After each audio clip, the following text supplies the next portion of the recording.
Hello, Isaac. Hello, Trucks. Trucks, there is no God. Yeah, we're talking about atheism today. I was gonna ask how you were, get some polite preamble going, but no, we're talking about atheism. Well, I got filling filled this morning, and so my tooth hurts, which is putting me in a particular mood. Vis-a-vis the Lord. Anger at God, yes. Anger at God. Well, sorry to hear about your tooth. Which are one of the less optimal creations. God. I was looking at a rendering the other day of how the teeth and the nerves of the teeth connect to the brain just so directly with all this fascinating network of I don't even know what you'd call them, just these wiring shapes. Yeah. And you look at that, and how can you not ask yourself, how could a banana exist if not for the Abrahamic Lord? I couldn't have said it better myself. That's a reference to a proof of God video that went viral on YouTube. Among people sneering at it. Yeah, God, maybe is it that recent even? This all feels so long ago, the time I was engaging with internet atheist smartasses. It was a long time ago, yes. Yeah. So to be clear, despite my outburst earlier, it is not the official position of Trucks that there is no God. No, it's not.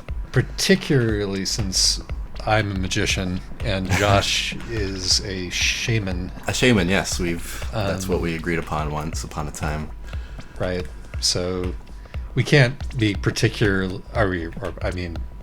completely immune from the charms of the woo-woo. But on the other hand, I am likely to look upon monotheistic religions generally. Actually, religion and the practice of religion generally with a certain amount of skepticism. So yes. I'm maybe closer to the internet atheist position than you are. I think a lot of that internet atheism is not incorrect in its responses. Speaking of the banana video, that's specious. Okay, to actually lay it out like that. Hella specious. That argument read the banana, for those not aware, is look how perfectly designed this banana is, it's got a handle. I can peel it. It's as if it was made for me, a human being, to eat it. Which, oh God, on so many levels, this is me as a person who as we'll get into, thinks that, maybe the logical bona fides of atheism are not as strong as they might claim to be. I look at something like that and I think, please stop helping. Just... and... the thing that I love about that, speaking of, so many levels. Yeah. It's like an onion in addition to a banana. The knee-jerk response was, guess where else that banana fits? But... Yeah. The thing that I particularly love about that, which I learned later, is that that's not even the original banana. Exactly. Native people over... It's been designed, provably, by Yeah. Native people over thousands of years cultivated that so it would be that way. Mm-hmm. So it would be good for us. That is the work of somebody, but it's the work of us. And right. Then when, Westerners took over the banana... production industry and turned it into sort of monoculture farming, we bred the most delicious banana exclusively, and then a pest wiped them all out. The most delicious banana, the banana that got everybody really excited back in the early 20th century or late 19th century, is extinct. Indeed. The bananas that we eat now are second-class bananas due to our hubris. Me personally, I'm skeptical that the classic banana, which I'm told is what the artificial banana flavor that we still have is based upon. I can't say for sure, but I have a hearty suspicion that the current banana is my favorite. I love their relative mildness in flavor compared to false other nostalgia fruits. for a more sort of tropical earthy banana that might have come before. I don't doubt that the extinct banana was more popular. Maybe I am alone in being kind of freaked out by the strong natural fructose flavors of fruits. But I really love the kind of creamy mildness of the banana we have now. It's good stuff. Thank you, Lord. We love bananas. That is true. And we're genuinely not here to talk about fruit. Yes. Except to the extent that fruit keeps intersecting with these conversations. It does. Right back to the tree of life. Yeah.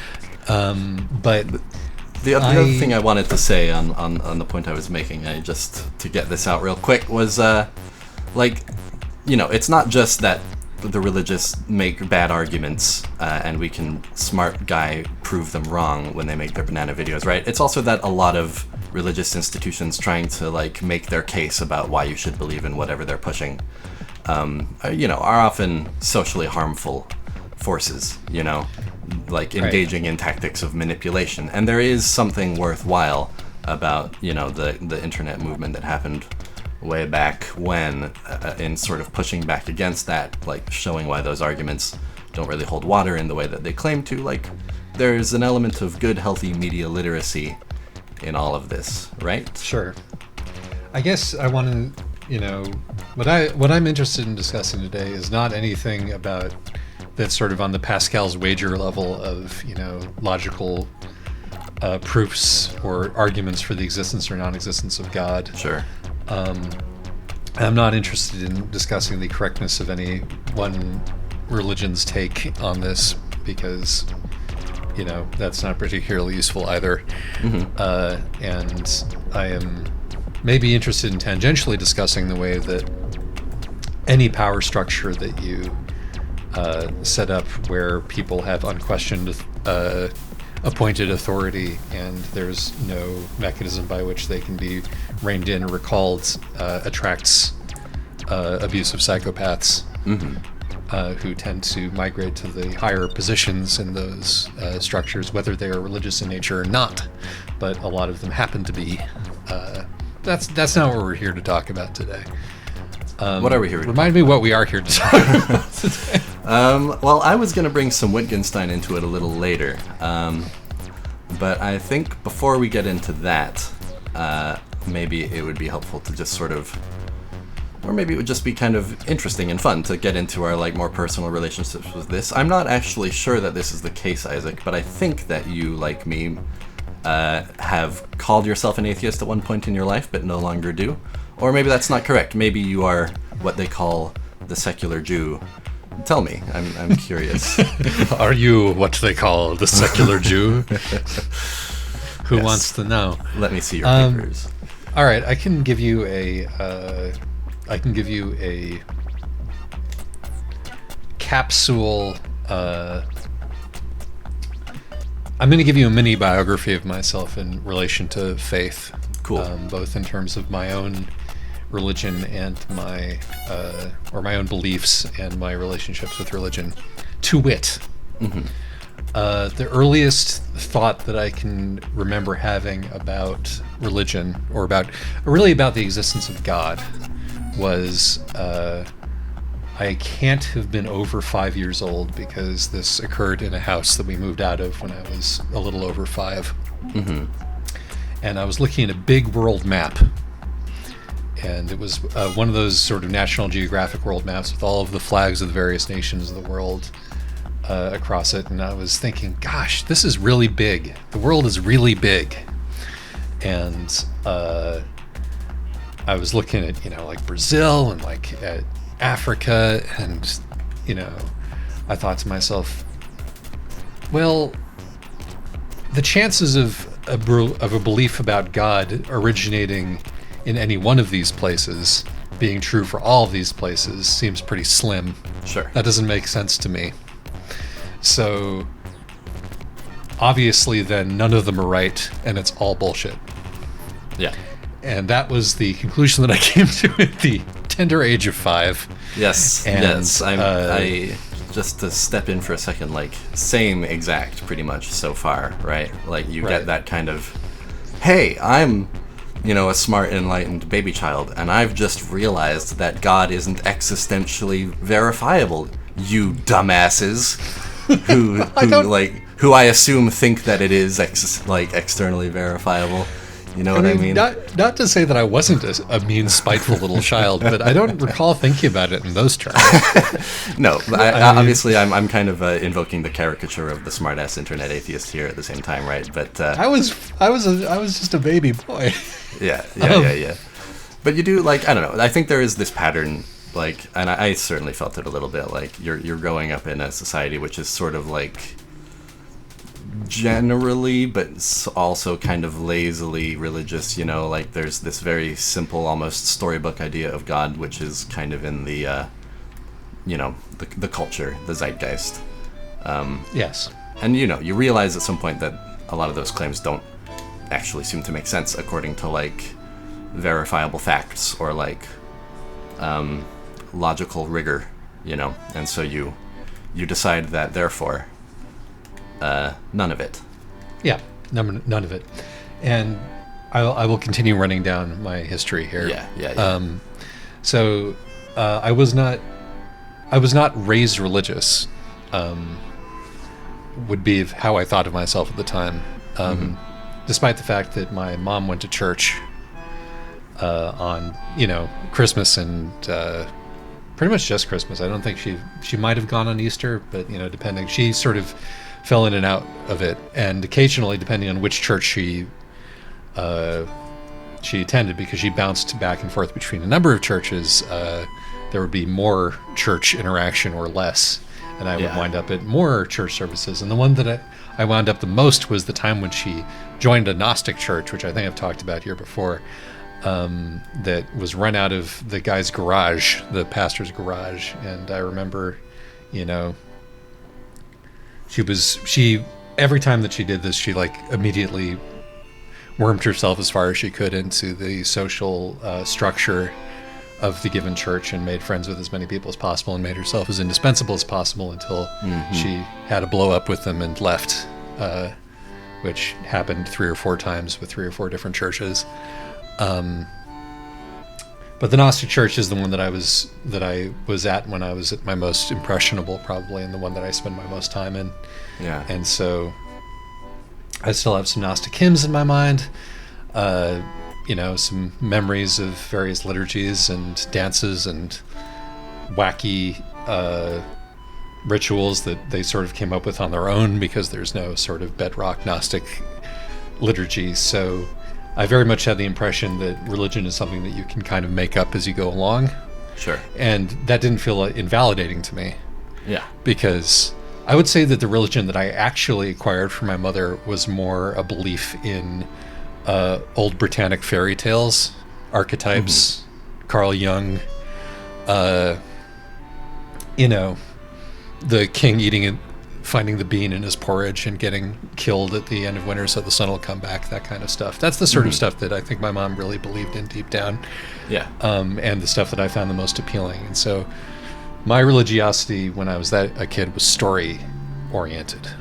So you did kind of have a kind of what we could call a spiritual seeking, in your outlook all along. Oh yeah, 100%. There wasn't a disavowal for you. Oh yeah. No, my the map moment wasn't about the spiritual is bunk. It was about God isn't what they say it is. Yeah. Okay. Because there are all these different. Because even at that time, I knew that there were all these different versions of people saying what God was, and I knew that they couldn't all be right. So it stood to reason to me that none of them were. Right. But that didn't mean that God didn't exist. Right. You see what I mean? Yeah. And I think a lot of advanced scholars of any religion will tell you the same thing, right? That and I got there when I was 5 years old. They'll just tell you that it's not necessarily, it might be reductive to call it a metaphor, but that is sort of the idea. It's this is one aspect or one way of relating to the bigger, grander thing that all religions are hopefully studying. And there are some faiths that are sort of literally dedicated to that idea, or that idea I think is present in all faiths more or less, but it depending on the faith, it's present in more like your advanced seminary folks who lose their faith in biblical literalism by going and learning about the Bible as one does. But there are like Unitarian Universalists and the Baha'i who their entire deal is, everybody's kind of right. Mm-hmm. So just try to have some sort of spirituality, and we can be in church about it. Yeah. So meanwhile, after my parents divorced, my dad got remarried. My dad is the son of a Jew, Mm-hmm. but not the daughter of a Jew. And I am the son of him, which means that I'm not a Jew twice. However, I do have Jewish ancestors, and if you count my in-laws, I have some very Jewish ancestors. Yeah. My dad remarried to a real bona fide Jew, so which means that the person who I didn't think of as my grandfather for a very long time, but do think of as my grandfather now, had to flee from Germany on the Kinder trains and grew up in England and lost his entire family in the Holocaust, and so that suddenly becomes very real. But I still didn't really think of that as me for a very long time, until as I got older and sort of decided, well, I had a brief period where I called myself an atheist, but I was pretty much identifying as agnostic from like the 15 years old and up, and wouldn't have called myself a member of any religion. And it's a spiritually engaged agnostic by the sound of it, because some people say agnostic and they don't necessarily mean that. They can mean like that logically they're open to the question, but there isn't really a spiritual life that they're engaging with. I was a quote-unquote agnostic who was walking around Portland when I was like 18 and deciding that certain places in Portland were holy and sanctifying them and praying there and making up my own little rituals about that. Yeah. And trying to understand the world via a locus of received holiness and sort of immanence. Because I have always been able to feel that religious immanence. I know what that state of ecstasy feels like. Yeah. And the state, although it's been some time, I should say, but particularly when I was younger and maybe less, insulated from the world by the cotton wool that grows up around you as you age. I knew what that ecstasy felt like, and I think I got that from my mother, who did bounce around between religions, but the sort of the core thing for her was like experiences that she had as a child when she could see the cell structure of plants and hear what they were saying. Yeah. You were having spiritual experiences of your own, and you were willing to recognize them as something important. Were you willing to recognize them as something that came from outside of yourself, or were you kind of interpreting them as like, I don't know, some sort of human sensing impulse, Just a trick of biochemistry? If you had asked me to justify what I was doing, I would have probably said that I viewed them as something that was completely self-generated, and didn't have anything to do with the outside world, and B, didn't have anything to do with what was actually real. It sounds like you have some awareness that doesn't feel entirely sufficient. Am I right? Yeah, it's also, and the thing that I'm going to want to get into as we discuss what religion is good for, as we continue this, is that my understanding of the world at that point was extremely solipsistic. Sure. Having decided that and even decided seems like the wrong word, I knew, from the age of 5 on, that heaven and hell didn't exist, and that when you die, that's it. You cease to exist. And that, and sort of as a corollary to that, what I felt at the time was that a person's subjectivity is the entire world. And so what I was probably thinking at the time, although I probably didn't bring this to consciousness, was, this feels to me like something real, therefore it is real. And although, crossing the sort of subjectivity barrier to explain this to other people is both unimportant and probably counterproductive. Yeah. So it's real because I'm experiencing it, and that's pretty much as far as I would have needed to go. Yeah, and in a way the question obviates itself, right, as to whether it's something self-generated or connected to something outside of yourself, because at least in my experience, the feeling is one of kind of recognizing the externalization of your interiority, kind of some sort of sense of connectedness, So it is a feeling which so intimately concerns that which is outside of oneself that, indeed, it almost there isn't really a coherent way to say that it is purely inside of oneself. And I should add that as I'm doing this, I've also been absorbing over the course of my childhood a bunch of other sort of pseudo-religious spiritual practices that my mother was into, from homeopathy to various different kinds of body work and energy healing to there was a guy that she took me to who he's basically a therapist, right? These people are all therapists in one way or another, but his particular way of doing that was communicating directly with my body by forming my hands into mudras. Ooh. And this is and there's a lot of muscle testing in here, right? Yeah. Are you aware of what muscle testing is? I don't think so. I thought I did, but then you asked if I knew what it meant, so now it must mean more than I had thought from the term itself. Well, what do you think it means? I thought you just kind of meant learning how to do tricky stuff with your hands and hold tiring poses. So muscle testing is a thing that I first encountered through homeopathy, but it's a practice I've discovered later, which is present throughout a wide variety of kind of mystical sides of religious traditions. I encountered this practice in a memoir of a woman who was brought up in a sort of really extreme Mormon household. But the idea is that you can tell if something is right for you. You hold, my mom used to do this in grocery store aisles, right?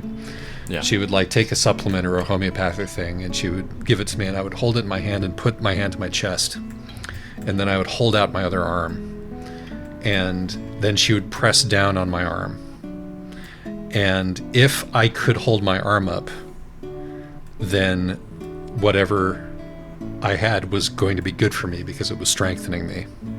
And if I couldn't hold my arm up, whatever I was holding was bad for me, and it was making me weak.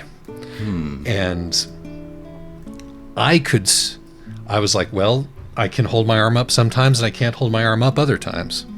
Yeah. So there's something going on here. And, just to be absolutely clear, there is fuck all going on there that has any relationship to, actual biology. The very best that you're going to get out of this is if the person who is medically treating you has a subconscious idea or possibly conscious idea, depending how much of a charlatan they are, about, whether they want you to take this thing they can push down harder or less hard, and also give you, sort of subconscious signals about what you need to be doing with your body and that kind of stuff. But, there's nothing in the water in whatever that is that's communicating to your body energetically, right? Yeah, that remains interesting. Like, there's still, you can see, I kind of agree with you that that's like a little bit too, I don't know, maybe a little too, it's hard to put exactly, but like a little too woo-woo in a certain way, like a little too vulnerable to manipulation, I guess we could say. But like there is like some of the like kind of shared construction of a subjective reality going on there, which is at least it's interesting as a case study for kind of one component of how these things can work structurally. Indeed. But I brought this up because, the Dr. Salahin Tom, the guy who does the mudra thing, would form my hands into various mudras, which were real mudras that he'd gotten from Ayurvedic texts, and would muscle test me to be like, is that a yes or a no for this particular bit of meaning in this mudra, which is physically inherent, Yeah. And at the end of that result, I remember one of these sessions, the most productive of these sessions that he and I had, and at the end of it, he basically said, you are not responsible for your father's generational trauma, which was and I want to emphasize that was a correct thing to say. It was a good observation. It was helpful. I don't care how he got there. Yeah. And given that I was a snotty little atheist kid, at least in a certain respect, if he had just sat me down and been a therapist at me, I would probably have thought, well, I'm smarter than this guy. Nothing that he says to me is going to be particularly useful. But through all this flummery, and it's fucking flummery. Let's be real. He was able, and because he was talking to me, while all of this was going on, right? He was able to come to an important thought that I hadn't had, and express it to me. And because I was, utterly, thoroughly bamboozled by all of this nonsense, I was able to take that on board in a way that I might not otherwise have been, right?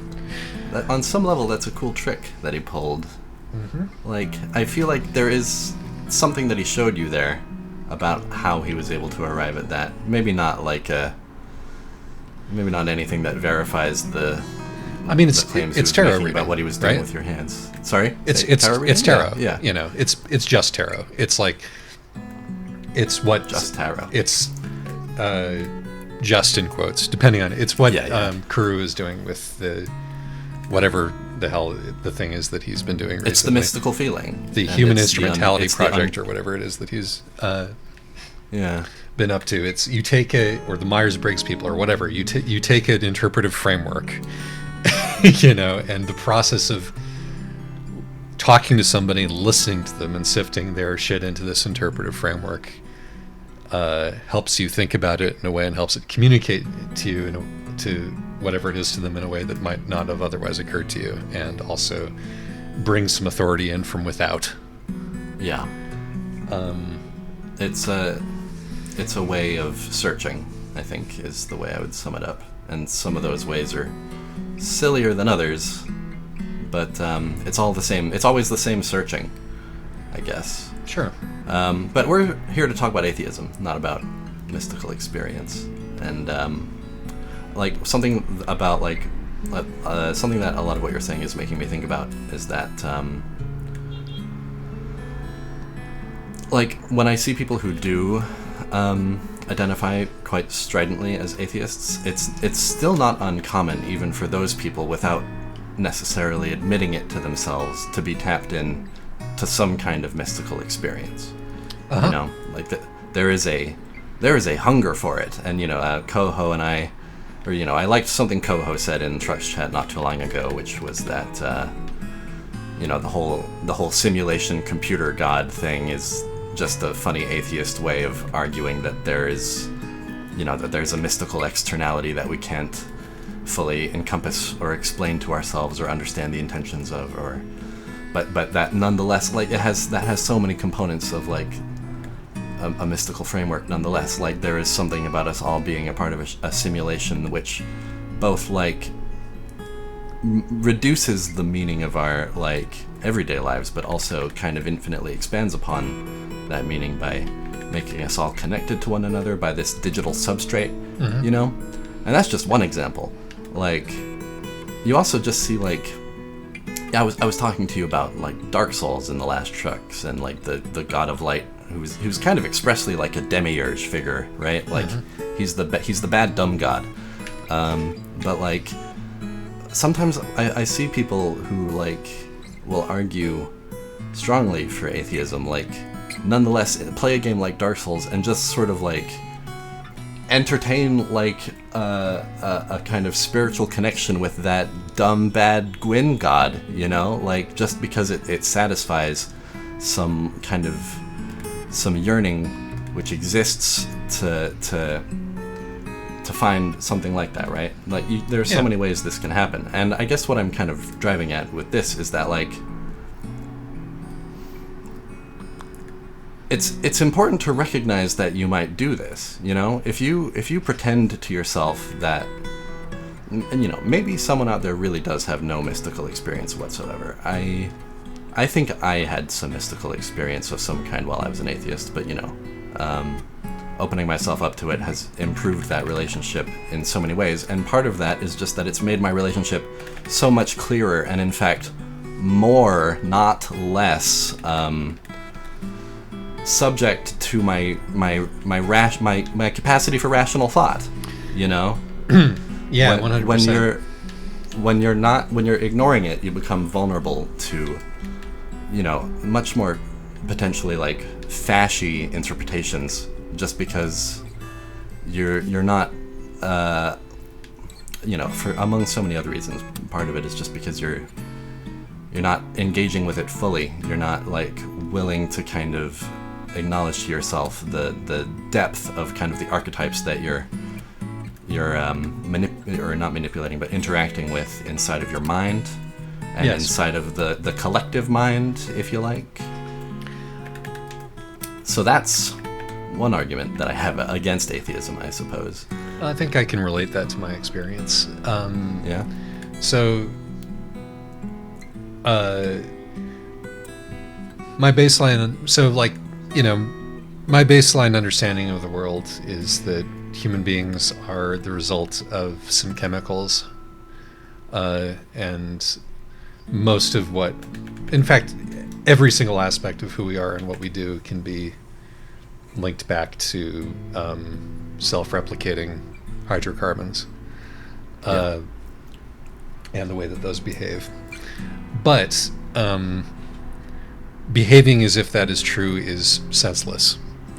And not only is it senseless, it's not something that most people can actually do, if anybody. You know, you were saying maybe there is somebody out there who has no spiritual feelings whatsoever, but for most of us, in order to live in the world, we have to organize our understanding of the world in a way that both makes sense to our brains, which are not perfect rational computers, and also gives us a reason to keep going, which is tenuous at best if we insist upon thinking of ourselves as replicating chains of hydrocarbons. And as you pointed out, the more certain you are that you are above thinking of the world in religious terms, the more vulnerable you are then to other ideologies that attempt to make sense of this. For example, evolutionary psychology is a popular one among the atheist set, or eugenics, which are also garbage and do nothing to aid what I think is the real goal, which is making as many humans happy and content as we possibly can. Right.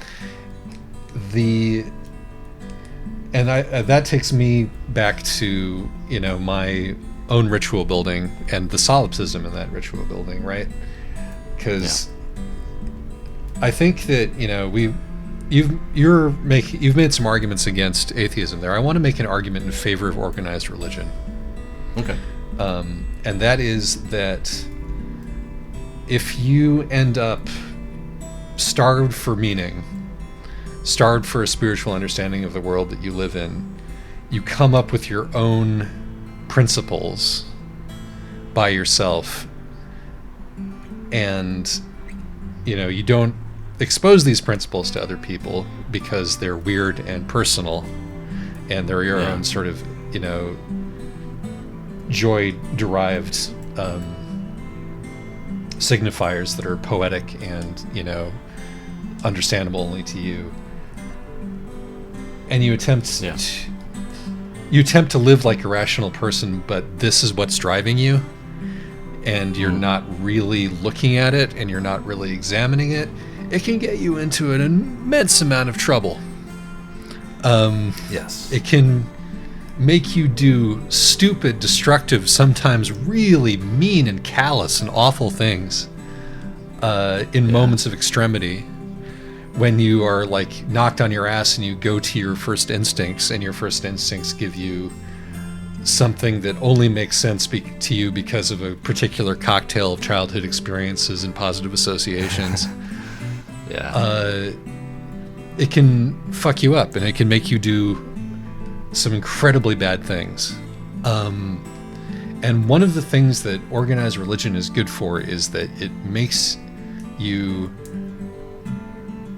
if it's the good stuff, yes, and like, this is not all organized religion will do this, and a lot of organized religion will just drive you into a collective delusion that causes you to do horrible things to people. But at its best, what organized religion does is that it allows you to take those things out and examine them in a community of like-minded people, and thus to come up with a stronger and more humane kind of morality and personal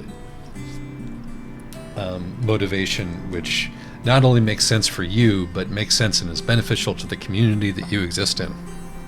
Yes. I agree.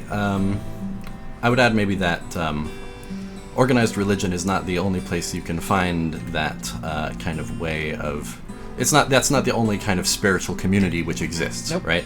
But I agree that it is important to have some kind of spiritual companionship, whether that's like a few trusted people or like a good church. They are out there. But I think kind of a lot of what you're saying speaks to the fact that there's no way out of having to do the work, like of sort of examining your own beliefs and double checking that they are sound and not harmful.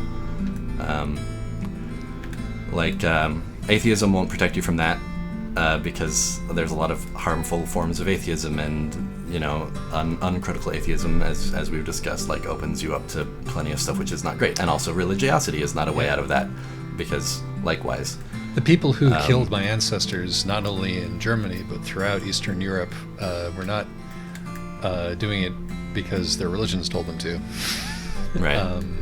They were doing it in a lot of cases because they were state atheists. That kind of mass murder and mass murdering destructive bigotry can come from a wide variety of different places and ideologies. Yes.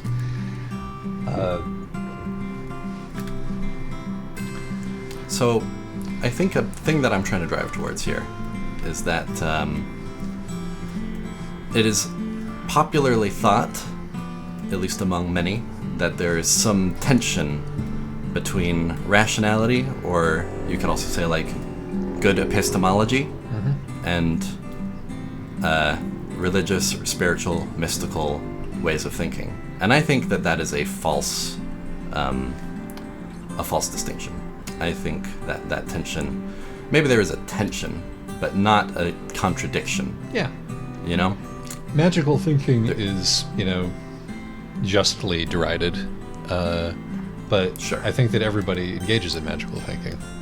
Yes. That's what skates you over the abyss, And I think Yeah. that there's, examined magical thinking and unexamined magical thinking.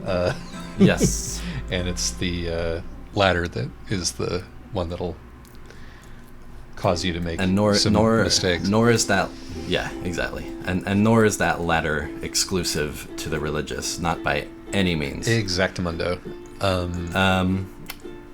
So this is maybe where I want to bring Wittgenstein in. Wittgenstein is complicated, and I'm about to make an effort to kind of summarize one of the core arguments of the Tractatus, and I'm not going to do a perfect job. I would ask you that if you feel a need to argue against it, to go read what he actually said. Don't just argue with my summary. But Wittgenstein, basically, I would say, like, one of the chief takeaways from that particular text is that, in fact, a strictly logical point of view reveals the necessity of openness to mystical experience. And here's my attempt to lay that out. Basically, he says that the world is made not of things, but of facts, right? Facts are things which are externally verifiable. Basically, they're the matters of science. And essentially, he makes an argument that we readily accept and believe in the existence of a lot of things which are not externally verifiable, which are not facts, which can't be postulated into meaningful statements, such as matters of ethics, for example. He doesn't say that ethics don't exist, but he says that they're transcendental. Mm-hmm. That, like, no attempt to ever, like, formulate ethics will ever perfectly yes. be the fact of an ethical object. You know what I mean? Yeah. And from there, no amount of understanding the nature of the physical world is going to tell you what right action is, because right action is what right action is depends on what humans are, and not physically, yes, but mentally and spiritually. Yes. So from that, he sort of says that skepticism, like total skepticism of anything that can't be verified externally, is not logically sound. It's in fact a completely, like, self-defeating logical position to take, because it's an attempt to answer questions which can't even be, like, meaningfully formulated in the, like, strictest philosophical sense that he lays out with his understanding of facts being what make up the world, right? Anything that's not a fact exists, therefore, outside of the world, is the way he likes to put it. Mm-hmm. And basically what he arrives at is that, like, the sentence which I want to tattoo on my arm is, like, it's something like... You'd better go back and look it up before you tattoo it on your arm. I could. I have it right in front of me. Oh yeah, before I thought you were gonna say before I say it. But no, I'm gonna paraphrase it. It's basically like, the inexpressible does indeed exist. This shows itself. It is the mystical. Right. And I'm not gonna say that there's no way to falsify the logic that Wittgenstein lays out. I will say that it's beyond my capacity to do. But I find it very valuable to sort of hold in mind that. I guess it is kind of what I was saying before, that it's entirely logical to accept the mystical as a thing. Like, you can create a logical framework which accounts completely for the mystical, while accepting that you'll never, any postulations about what the mystical is will never be complete, because it's stuff that exists outside of the world. Yeah. It's not regulated by facts. It's not comprised of facts. My first exposure to this idea was in studying Eastern religion, Buddhism particularly, and the concept of enlightenment, and what is and is not transmissible. Yeah. That is the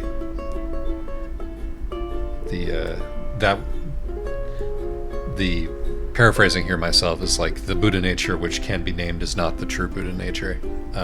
Yeah. You can only show somebody the light. You can't tell them what it is. Indeed. And, I think this has been I think human beings have understood this for a long time. Indeed.